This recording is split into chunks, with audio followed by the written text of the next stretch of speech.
interest in a Christmas Day double murder. According to Detroit police, the victims are 57-year-old Elaine Frazier and her 13-year-old daughter, Diana Fields. Elaine adopted 13-year-old Diana, who used a wheelchair due to her disability. Meanwhile, the 62-year-old husband, Dwayne McDonald, has been flagged as a person of interest. I think this is a very sad case, but unfortunately this is reflective of the trends that are going on right now in America. Domestic violence homicides are on the rise. There are more spouses, usually men, killing their loved one than ever. You know, it's increasing to the point where police are very scared. Police are very nervous because in domestic violence situations, usually it happens suddenly. It's a spontaneous event, just like whatever happened in this particular situation. I mean, this situation is odd because this mother and her child were killed on Christmas Day. They were discovered by the woman's older daughter who's married. She was on the way to visit her mother to bring Christmas gifts for the disabled child. The disabled child was adopted.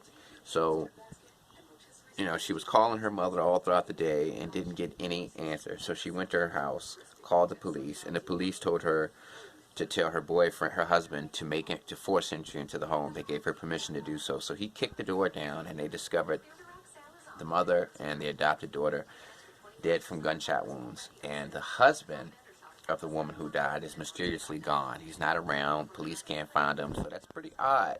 Why is it that on Christmas Day you're not at the house? Your wife and your adopted daughter were just murdered, but you're nowhere to be found. You're not answering the phone. Your family doesn't know where you are. Your wife's family doesn't know where you are. So it just indicates a level of guilt. And usually in situations like this, the suspect or the person who's responsible for the crime is the person closest to the person, usually the spouse, and his behavior indicates that he's guilty. I think it's a sad thing, and the reason why I talk about these kind of topics is because I want people to understand that domestic violence is very, very serious, and it's on the increase. There's been a surplus in guns over the last year. More people have guns than ever, and usually people buy these guns because they think they need the guns for protection from home invaders, robbers, whatever. But in reality, what's more likely to happen is that gun is going to be used on your spouse, you know.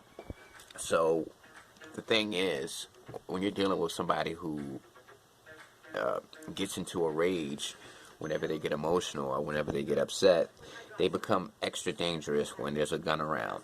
Instead of getting mad and cooling off, you know, when they have a gun around, they fly into a rage and then they get the gun and kill everybody. And, you know, after it's done, they feel guilty, they run away, they panic, they know they made a mistake. So if you're dealing with somebody who you know has a problem with rage, and they have a gun around, or you guys have a gun around for protection, please get rid of that gun, because when a person is enraged, they're not thinking rationally. The only thing that they're consumed with is anger. And in a split second, they're going to get that gun and make a fatal decision. I hope they find this guy.